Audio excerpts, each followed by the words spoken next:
Ang kwentong ito ay base sa mga paniniwala, alamat, at mga kwentong bayan na bahagi ng kulturang Pilipino. Habang sinisikap naming ilahad ito sa paraang makabuluhan at makatotohanan ayon sa salaysay ng mga lokal na nakaranas, ito ay nananatiling isang kathang-isip na pagsasalaysay na may halong mga tunay na karanasan at tradisyong oral. Ang mga karakter, pangalan, at pangyayari ay maaaring nagkataon lamang na katulad ng sa tunay na buhay. Sa isang liblib na baryo sa timog ng Pilipinas, isang lugar na napapaligiran ng kagubatan, sapa, at mga matataas na punong kahoy, namumuhay ng simple at tahimik ang mga tao. Walang kuryente sa gabi, tanging ilaw mula sa gasera at kandila ang nagsisilbing liwanag. Ang hangin ay sariwa, ang tubig ay malinaw, at ang bawat isa ay kilala ang kanilang kapitbahay. Sa mata ng karamihan, ang buhay sa bayang ito ay tila perpekto. Ako si Tomas, 14 na taong gulang noon.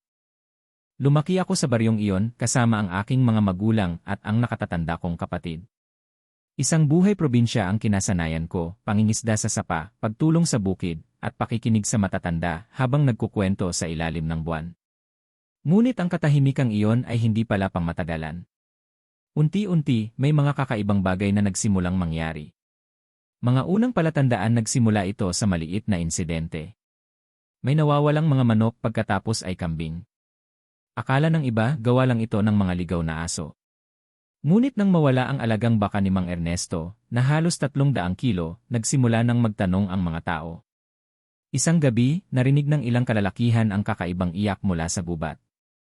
Hindi ito iyak ng hayop o bata, isang matinis na halinghing na tumatagos sa balat, na parang hinahalo ang iyak at pagtawa. Multo, sabi ng iba.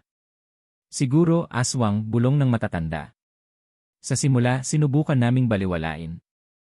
Pero nang magsimulang magkasakit ang mga bata at hindi gumagaling kahit sa gamot, doon nagsimula ang tunay na pangamba.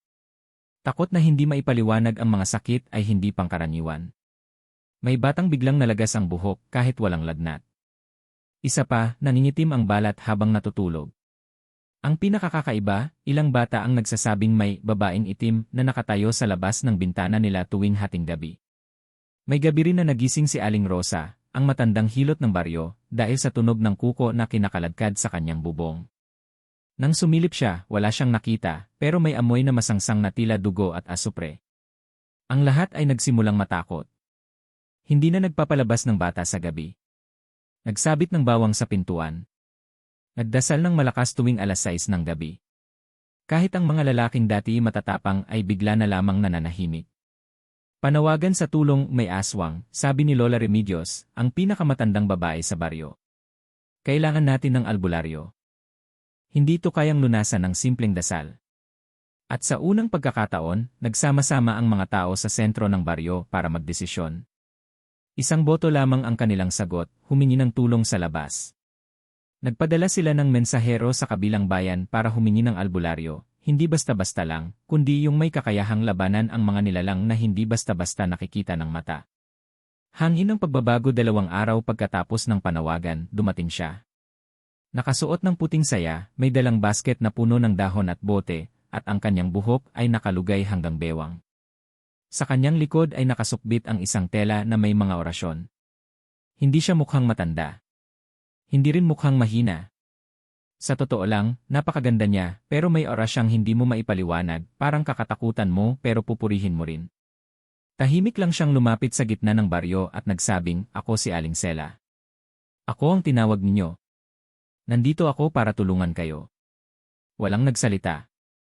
Lahat ay napatingin lang, tila na hipnotismo ng kanyang presensya. Una niyang gawa ng gabing iyon, may batang nilalagnat na parang sinasapian. Naglabas siya ng dahon ng sambong, insenso, at kaunting langis. Nagdasal siya sa isang wika na hindi namin lubos maunawaan. Maya-maya lang, umubo ng malakas ang bata at may lumabas na maitim na laway mula sa kanyang bibig. Pagkatapos ay tila milagro, bumaba ang lagnat at nakatulog ang bata ng payapa. Walang dapat ikatakot, mahinahong sabi ni Aling Sela. Pero kailangan natin maghanda. Hindi basta multo ang kalaban niyo. Paghahanda ng bayan kinabukasan, nagsimula siyang maglibot sa bawat bahay. Tinuturuan kami kung paano gumawa ng proteksyon gamit ang asin, luya, at langis ng nyog. Pinatungan niya ng orasyon ang bawat pintuan. Tinuruan niya ang mga lalaki kung paano gumawa ng panangga gamit ang yantok at anting-anting. Ang baryo ay tila naging kampo. At sa kabila ng lahat, naroon ang tahimik na pag-asa. Hindi pa rin nawawala ang takot, pero dahil kay Aling Sela, kahit papaano, ay may dahilan na para lumaban. Wakas ng bahagi isa, hindi pa ito ang dulo. Sa katunayan, ito pa lang ang umpisa ng totoong bangungot at kabayanihan. Ang gabi ay lalong dumidilim at ang tunay na anyo ng kasamaan ay malapit ng lumitaw. Pero may isang bagay na malinaw, dumating na ang liwanag sa katauhan ng isang magandang albularya. Tahimik pero matatag ang presensya nang dumating si Aling Sela, para siyang liwanag sa gitna ng bagyo. Hindi siya sumisigaw, hindi rin siya naghahanap ng atensyon. Tahimik lang siyang naglalakad sa mga daan ng baryo, nakamasid, at parang alam niya na agad ang pinagmumulan ng sakit ng paligid. Hindi siya ordinaryong albularya. Ang unang bagay na napansin ng mga tao ay ang kanyang kakaibang ganda, maamo ang mukha, malamig ang mga mata, at halos walang bakas ng pagod sa balat kahit pa siya ay naglalakad ng malayo. Sa kabila ng kanyang kagandahan, may aura siyang hindi mo matukoy kung nakakapanatag ba o nakakatakot. Minsan, pakiramdam mo'y para siyang hindi tao. Pero sa tuwing titingin siya sa'yo, lalo na kapag ikaw ay may dinaramdam, mapupuno ka ng tiwala. Reaksyon ng baryo ang mga matatanda ay agad siyang tinanggap, lalo na sina Lola Remedios at Mang Ernesto. Pero ang ilan sa mga kabataan at ilang may takot sa kababalaghan ay naging mapagmatsyad. Baka siya mismo ang aswang, bulong ng iba. Napakaganda para maging totoo. Ngunit hindi pinansin ni Aling Sela ang mga bulong-bulungan. Sa halip, tumulong siya sa mga may sakit, gumamit ng mga halamang gamot at ritual para linisin ang masamang enerhiya sa paligid. Sa bawat tahanan na pinupuntahan niya, tila nababawasan ang bigat sa loob ng mga tao. Ang una niyang himala sa bahay ng mag-anak ni Aling Rosa, may batang sinilo na halos isang linggo nang hindi nagigising. Nawala ang ganang kumain, namayat, at ayon sa kanyang ina, palaging umiiyak habang natutulog, tila ba may kinakatakutan kahit sa panaginip. Pumunta si Aling Sela sa bahay nila at naglagay ng puting kandila sa 4 na sulok ng kwarto. Gumuhit siya ng bilog gamit ang asin sa sahig at pinagitnaan ito ni Nilo.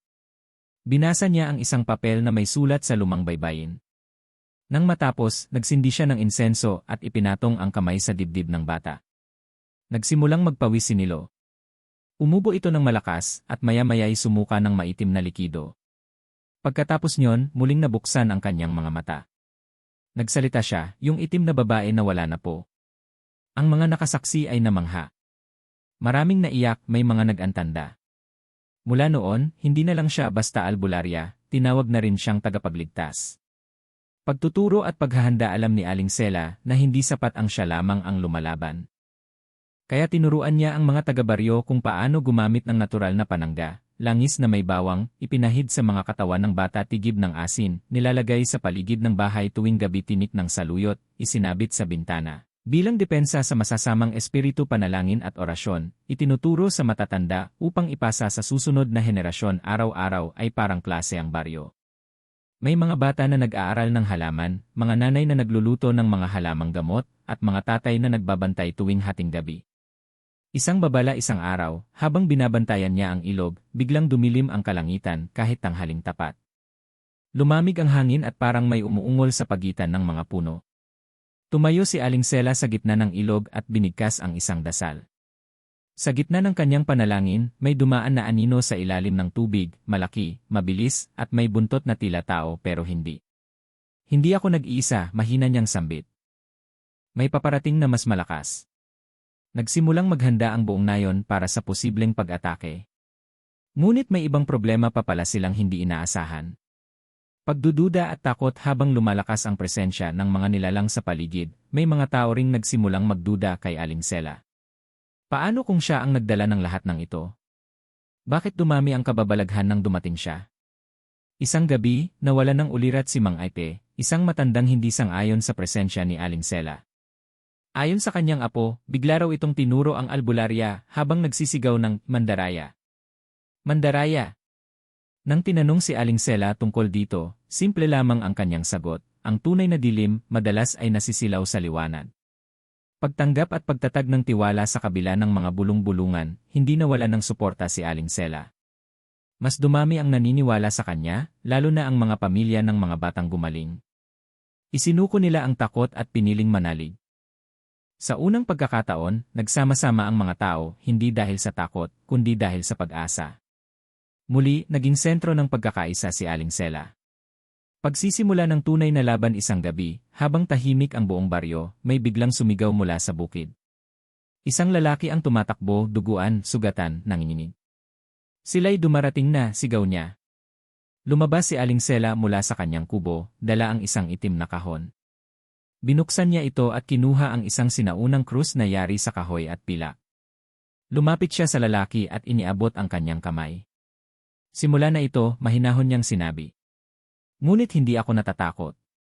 Wakas ng bahagi dalawa ang pagdating ni Aling Sela ay simula ng pagbabago, ng pag-asa, ngunit pati na rin ng pagsubok. Sa susunod na bahagi, lalalim pa ang kaguluhan, at ang mga lihim ng gabi ay unti-unti nang ilalantad. Sabihin mo lang next kung gusto mong ipagpatuloy sa part 3, mga lihim ng gabi, pag-atake ng aswang, 1,000 salita. Ang gabing walang buwan ang mga gabi sa aming baryo ay dati mapayapa, tahimik, malamig, at puno ng huni ng kuliglig. Ngunit simula nang dumating ang kakaibang karamdaman, nagbago ang lahat. Lalo pa nang dumating si Aling Sela, para bang lalong naging buhay ang mga aninong dati di pinapansin. Isang gabi walang buwan. Itim ang langit at tila kinain ng dilim ang buong kapaligiran. Walang kahit kaunting liwanag ang makikita, at ang hangin ay malamig, parang may dalang babala. Wala pang 10:00, biglang may humagibis na anino sa may palayan. Narinig namin ang isang sigaw, isang batang babae. Nang puntahan namin, duguan ang kanyang braso, pero wala siyang nakita kung sino ang umatake. Lumilipad itim matulis ang ngipin, iyak niya. Ang unang araw ng katotohanang nakakatakot kinabukasan, natagpuan ang alagang baboy ni Mang Lando na buto na lang ang natira. Walang dugo sa paligid. Malinis ang pagkakakuha ng laman. Sa lumang paniniwala, ganito raw kumilos ang aswang, hindi basta pumapatay, kundi kumakain ng parabang may ritual. Kumalat agad ang takot. Kahit may si Aling Sela, hindi mapigilan ng mga tao ang mag-alinlangan, may aswang nga ba talaga? Aling Sela ay nagtipon ng mga lalaki at babae sa gitna ng baryo at nagsalita, hindi ito basta kwento. Hindi ito imahinasyon. Ang kalaban natin ay buhay. At mas malapit sila kaysa sa iniisip nyo. Mga aninong kumakaway simula noong gabing yon, naging mas madalas ang mga kakaibang pangyayari. May batang babae na nagsabing may nakatingin sa kanya sa bubong tuwing gabi. May nanay na nagising dahil may malamig na hininga sa kanyang batok. May ilang magsasaka na hindi na bumabalik mula sa gabi-gabing pagbabantay. Sa bawat insidente, laging may isang pare-parehong salaysay, may babae. Mahaba ang buhok. Mapuputi ang mata. Wala ang kanyang paa. Ayon kay Aling Sela, iisa lang ang ibig sabihin nito, nagsisimula na ang pag-atake. Hindi sila lahat tao. At hindi lahat ng tao ay kakampi. Ang unang laban isang gabi, tinawag ako ni Aling Sela. Ikaw, Tomas, kailangan kita. Isa kang saksi. Hindi ito laban ng mga matatanda lang. Laban ito ng buong bayan. Binigyan niya ako ng panangga, isang maliit na kwintas na may bato, langis, at dahon ng saging. Ito'y hindi para sa katawan mo, kundi para sa isip mo. Kapag malinis ang isipan, hindi ka basta makokontrol. Nang gabing iyon, may natanaw kami mula sa tuktok ng burol, 5 anino na naglalakad sa hangin. Lumulutang sila, hindi tumatapak sa lupa. Mabilis. Mabilis at walang tunog. Sinugod sila ni Mang Ernesto, Mang Lando, at 3 kabataang lalaki. Ngunit nang magsimula ang laban, nag-iba ang ihip ng hangin.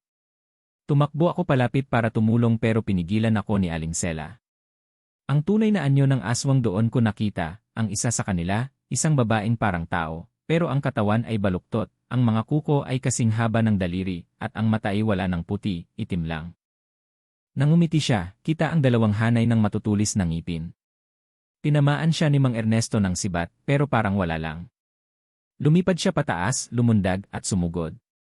Isang iglap lang, si Mang Lando ay nabitawan ang kanyang saksak, at ang kanyang leeg ay bahagyang nasugatan. Narinig ko ang isang orasyon. Si Aling Sela! Itinaas niya ang kanyang kahoy na krus at nagsalita sa isang salitang hindi ko pa naririnig noon. Biglang nagliyab ang hangin. Ang aswang ay nagsisigaw, umurong, at nawala sa anino ng kagubatan. Pagkatapos ng pag-atake marami ang nasugatan. Ngunit sa tulong ni Aling Sela, lahat ay nalapatan agad ng lunas. Nagpagaling siya ng sugat gamit ang mga halamang tinimpla sa palayok, ipinahid sa mga katawan ng sugatan habang sinasabayan ng panalangin.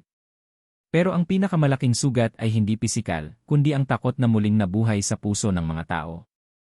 Pagpapakilala ng kalaban kinabukasan, tinawag ni Aling Sela ang mga matatanda ng baryo. May isang nilalang na nag-uutos sa mga ito, anya. Isang matandang aswang, matagal nang naninirahan sa kabubatan. Hindi siya basta umaatake, kundi nangongolekta ng kaluluwa. May pangalan ba siya? Tanong ni Lola Remedios. Sumagot si Aling Sela, ang tawag sa kanya ay Inang Laya, ang dating manggagamot na isinumpa ng mga espiritu ng kabubatan. Siya ang ugat ng dilim sa lugar na ito. Mga paghahanda sa mas malaking laban gabi-gabi, tinuturuan na ni Aling Sela ang mga lalaki kung paano gamitin ang kutsilyong may langis ng nyog at luya.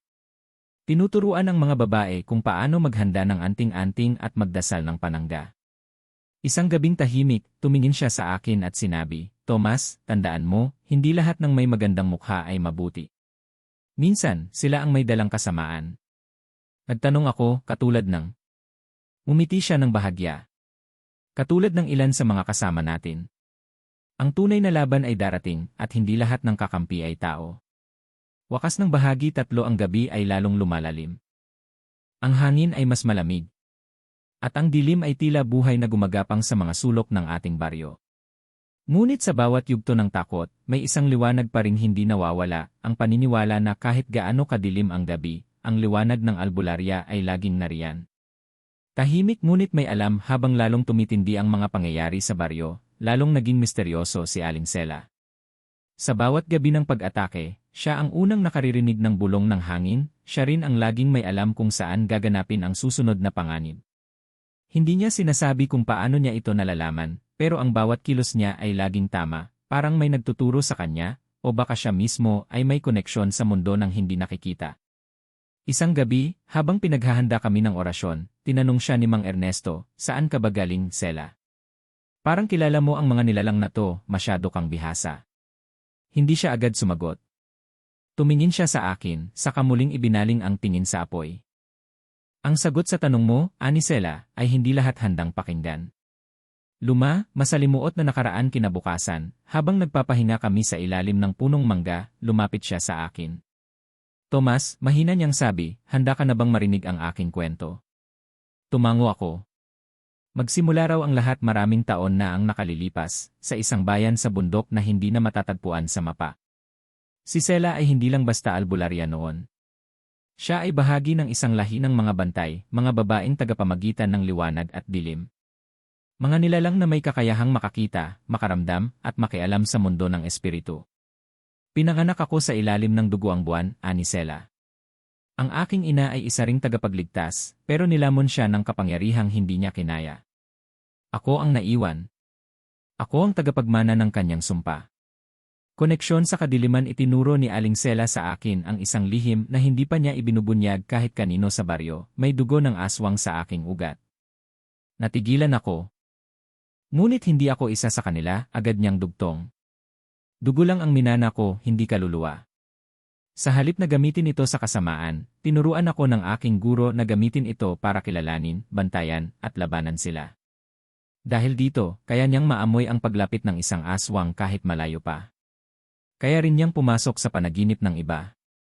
At higit sa lahat, kaya niyang gamitin ang kapangyarihan ng dilim laban sa sarili nitong lahi. Ngunit may kapalit ito, araw-araw, kailangan niyang magsakripisyo. Hindi siya maaaring mag-asawa, hindi siya maaaring magmahal, at hindi siya maaaring manatili sa isang lugar ng matagal. Kapag masyado siyang naging bahagi ng isang komunidad, dadalhin niya roon ang mga nilalang na sumusunod sa kanyang anino. Mga alaala ng pagkabigo, isang beses na raw siyang nagkamali. Nagpakalapit siya sa isang baryo sa Mindoro, ilang taon na ang nakalilipas. Nagtiwala siya. Nagmahal siya. Ngunit sinundan siya ng mga halimaw ng kanyang nakaraan. Nasunog ang baryo. Maraming namatay. Akala ko noon wala akong karapatang magmahal, Ani Sela. Pero sa baryong ito, muling bumukas ang puso ko. Hindi ko man aminin sa lahat, pero kayo ang pamilya na hindi ko natikman noon. Pagtatapat ni Tomas habang siya'y nagsasalita, ako na may tahimik lang. Ngunit sa loob ko, may tanong na matagal ko nang kinikimkim, sino ba talaga si Inang Laya sa'yo? Tumigil si Sela. Tumulo ang luha sa kanyang mata. Siya ang aking guro.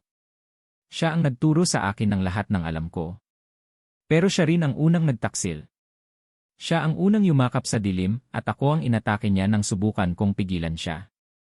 Siya ang dahilan kung bakit ako tumatakbo hanggang ngayon. Ang lihim ng kagubatan sa gitna ng kwento, sinabi ni Aling Sela na may isang lugar sa kabubatan, isang altar, sinaunang bato, at puno na may dugo. Doon raw itinatali ng mga aswang ang kanilang kapangyarihan. At para tuluyang maputol ang koneksyon nila sa baryo, kailangan niyang sirain ang lugar na yon. Ngunit delikado ito. Dahil pagdating niya roon, kailangang harapin niya ang nilalang na matagal na niyang iniiwasan, si Inang Laya mismo. Ang malaking pagsubok, sabi niya sa akin, hindi ako lalaban para patunayan ang sarili ko. Lalaban ako para sa inyo. Pero kapag hindi na ako nakabalik, ikaw ang susunod na magbabantay, Tomas. Sa iyo ko ipapamana ang lahat ng orasyon, halaman at kaalaman. Pero isa lang akong simpleng binata, sagot ko. Ganoon din ako noon, tugon niya. Hanggang sa pinili kong tumayo para sa mga tao. Isang gabi ng panalangin bago siya umalis papunta sa kabubatan, nagtipon kami sa gitna ng baryo. Lahat kami ay nagdasal, hawak ang tig-isang kandila. Si Aling Sela ay lumakad pakanluran, dala ang kanyang kahon ng anting-anting at krus. Wala siyang lingon. Wala siyang takot. Pero sa bawat hakbang niya, ramdam namin ang bigat. Ramdam namin na ang kanyang laban ay hindi lang laban niya, laban nating lahat. Wakas ng bahagi 4 nasa kabubatan na si Aling Sela. Tahimik ang gabi pero sa ere may bahid ng dugo. Magsisimula na ang kanyang pagharap sa nilalang na minsang naging guro at ngayoy pinuno ng dilim. Ang tanong, makakabalik pa ba siya? Ang tahimik na gubat gabi ng pag-alis ni Aling Sela, ang buong baryo ay tila napako sa oras. Walang humalakhak, walang nagpunduhan sa kalsada, walang tumugtog ng radyo. Kahit ang mga hayop, tila alam nilang may kakaiba sa gabing iyon. Lahat kami ay naghintay, hawak ang hininga, habang si Sela ay lumalakad papasok sa pinakamatandang bahagi ng kabubatan, ang lugar ng itim na ubas, isang lupang matagal nang iniiwasan ng lahat. Ayon sa alamat, doon raw nakatago ang altar ng kadiliman. Isang sagradong lugar para sa mga nilalang na nabubuhay sa gabi. Sabi nila, hindi basta-basta makakapasok roon ang tao, maliban na lang kung may dugong katulad ng sa kanila. At si Sela ngayon.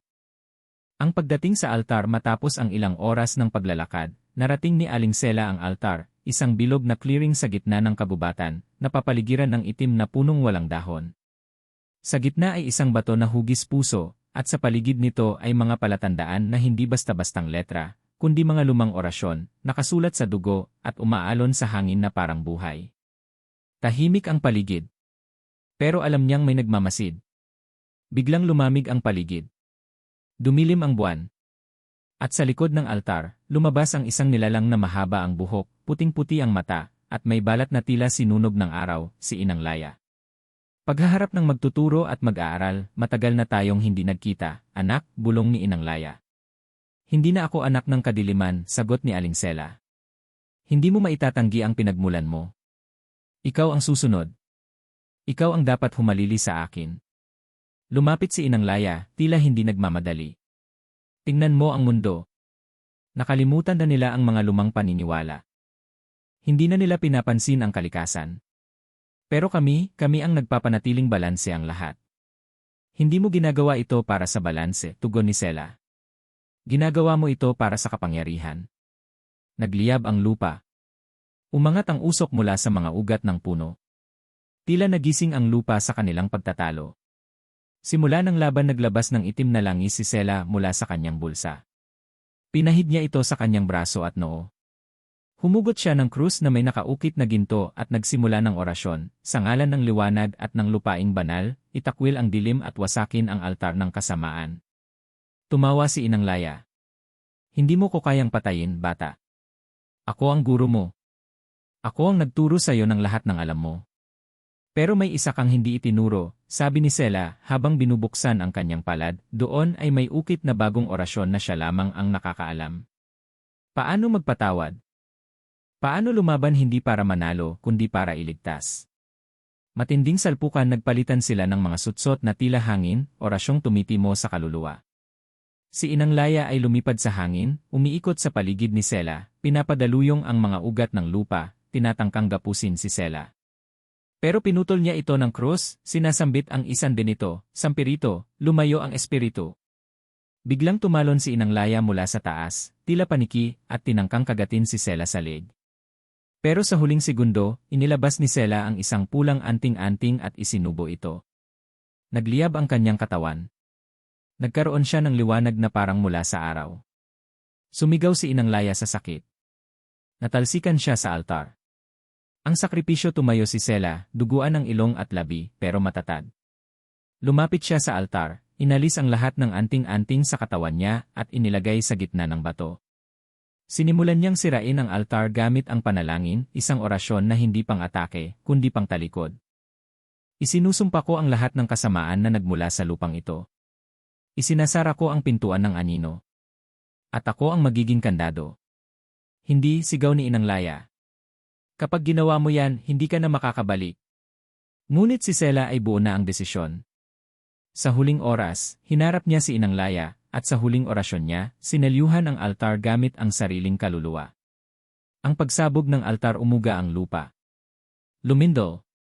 Naramdaman namin sa baryo ang pagyanig. Mula sa malayo, nakita namin ang liwanag na tila apoy sa langit. Ang kagubatan ay biglang natahimik. At sa isang kisap mata, naging usok ang liwanag at nagbalik ang katahimikan. Aling Sela ay hindi na bumalik. Pagbabalik sa baryo lumipas ang magdamag, naglakad kami papunta sa altar. Wala na ang bato. Wala na ang dugo. Wala na ang marka ng kadiliman. Sa gitna, may isang natira, isang kwintas na yari sa kahoy at sinulid.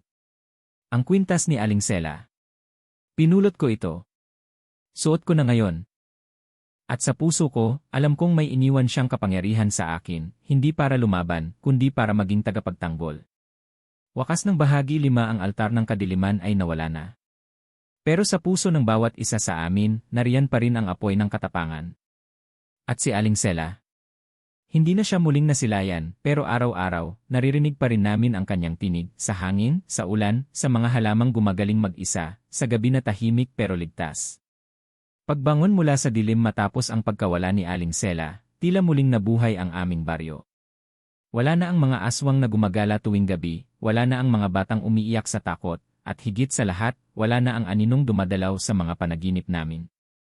Ngunit sa kabila ng katahimikan, may iniwang bakas ang kanyang pag-alis, isang matinding pangungulila at ang bigat ng responsibilidad na iniwan sa akin, ako na ngayon ang bagong albularyo. Ang pamamana hindi ako agad naniwala noong una. Ako? Albularyo?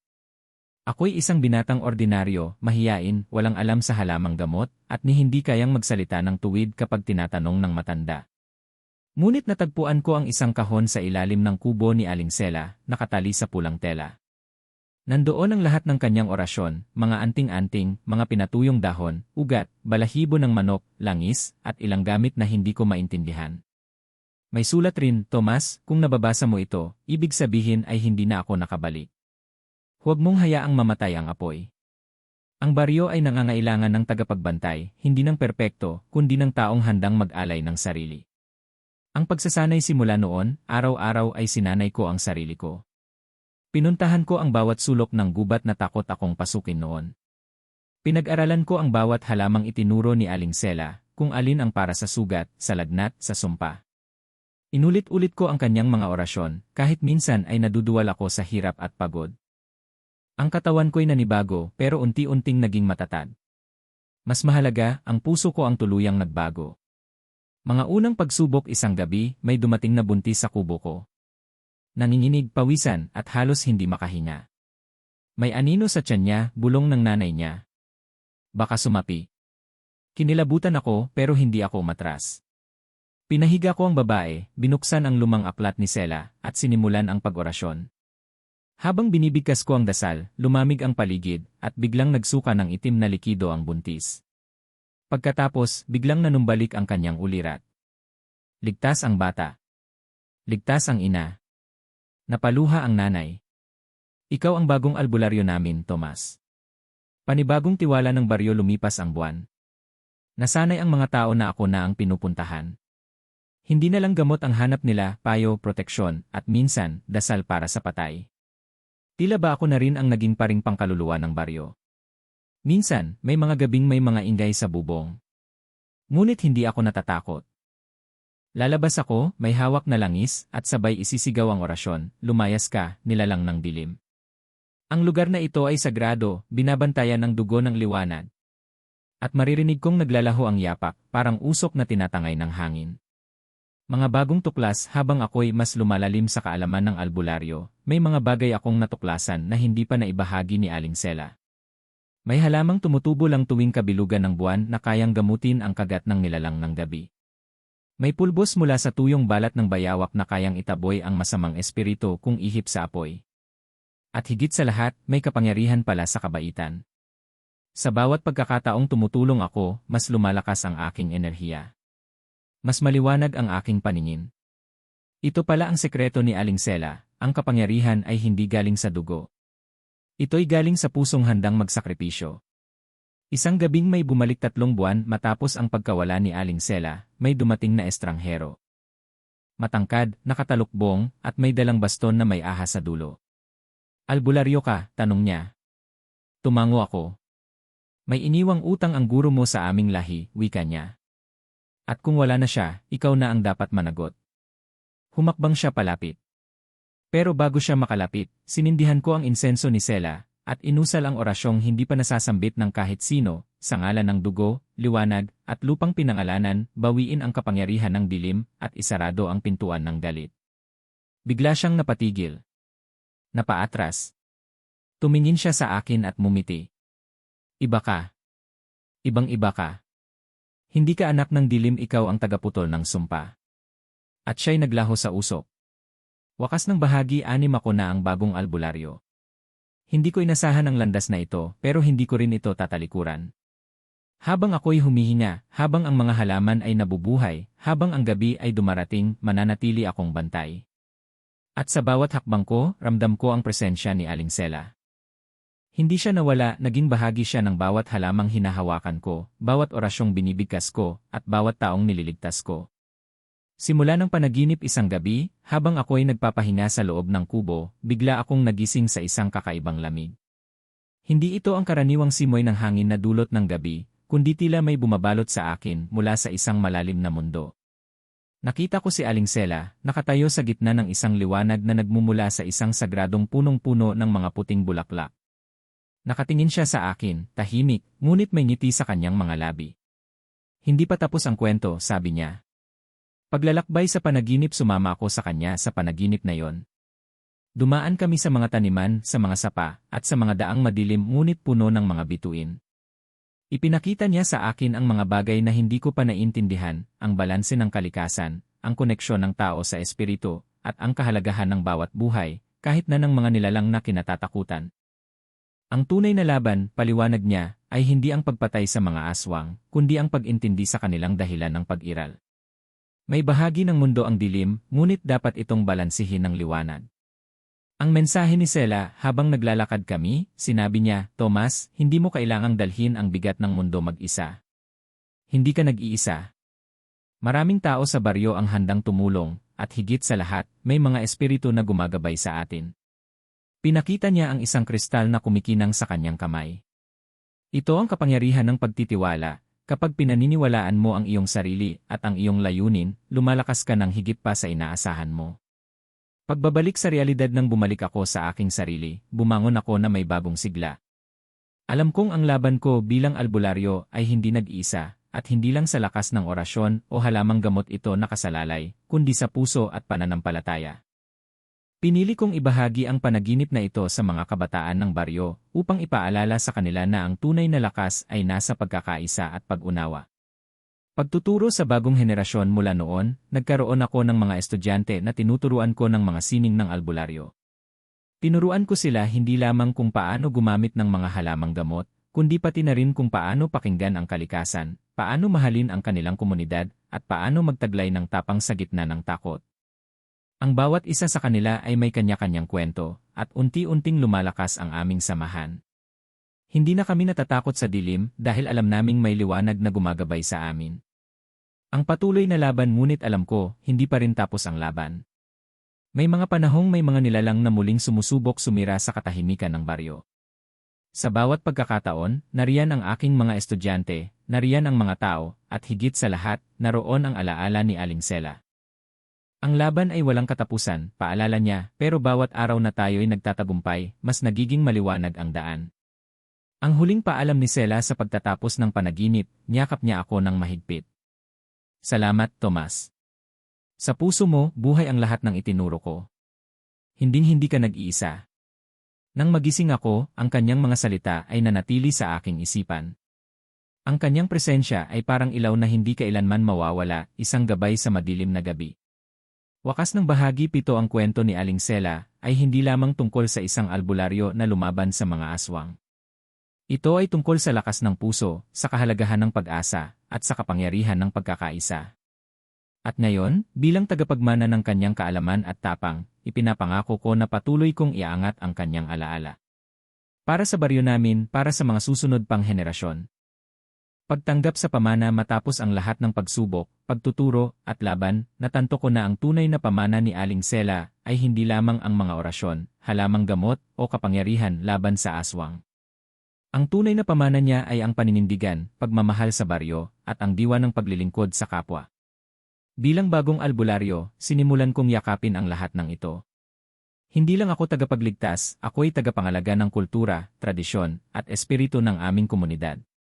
Pag-usbong ng bagong henerasyon, pinangunahan ko ang pagbuo ng maliit na paaralan para sa mga kabataan, kung saan tinuturuan namin hindi lang ang mga lumang kaalaman kundi pati ang kahalagahan ng pagiging bukas sa bagong ideya at respeto sa kalikasan.